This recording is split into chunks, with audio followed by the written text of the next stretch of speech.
among others. In Kenya, it is from this school of thought that Westlands and Upper Hill have been rated as first and second prime areas for multinational and footless businesses. The survey indicates that infrastructure upgrades and critical mass of financial service companies are some of the reasons attributed to their preference, taking up 70% of the entire city commercial location. The survey also notes that 10 more buildings are due for delivery this year and in 2014. Despite areas like Karen and Kilimani having strong nodes, there's a growing shift of preference to thicker road areas as a result of fast developing road infrastructure in the area. Mombasa Road, on the other hand, has been identified in this survey as having the challenge of traffic jam and therefore not preferred by most commercial businesses. But despite the robust nature of Nairobi's property boom, lack of professionalism in design of both building and other amenities like parking spaces continues to depress demand in some parts of the city. Overall, the last 7 years have seen growth in rent charges as demand for international status-friendly buildings is preferred in Nairobi City.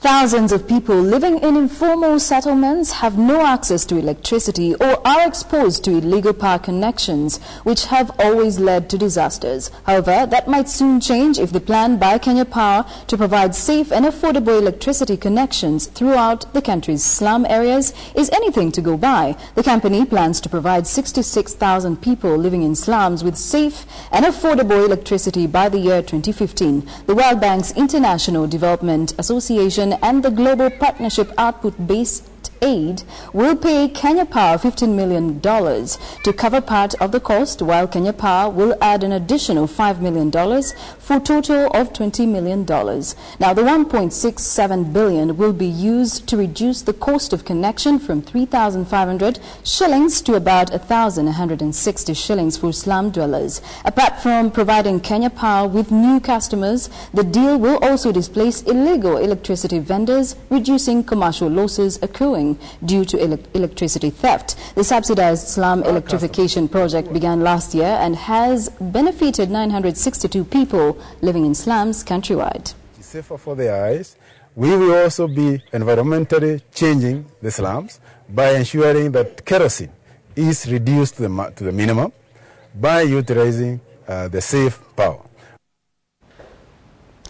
The NSE 20 share index has rallied from a 10-day losing streak to hit 4,785.38 points. The index has been on a losing streak since touching 5,027.90 points 2 weeks ago, which was last seen in July 2008. But while many see the run as something to worry about, analysts from Old Mutual Securities say the market is simply undergoing a correction. The analysts say the successful conclusion of last month's presidential election precipitated a change in the attitudes of investors who ditched the wait-and-see stance earlier adopted and jumped into the market. This influx of investors buoyed the index to a 12% run, which the market could not sustain. The analysts also point out that the economy is on an upward trajectory and the index, which mirrors the economy, would echo this upward movement. They also point out that despite the 5.4% loss since 11th April, the index is still 15% higher than what it was last year. Now we'll have a look at how the Kenya shilling is faring against other currencies and also a look at how the stocks are doing.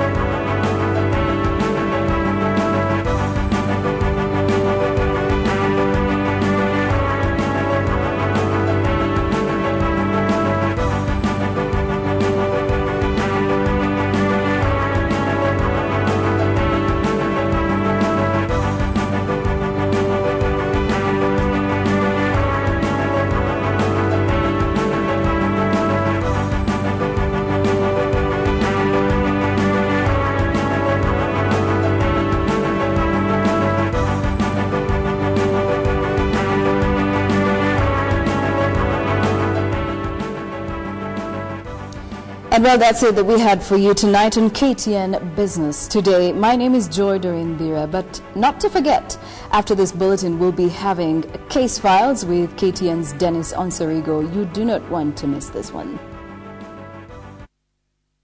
KTN Business Today in association with Safaricom Business. For all the business communication needs, SMS 0702 000 777 or email us on partnerships@safaricom.co.ke.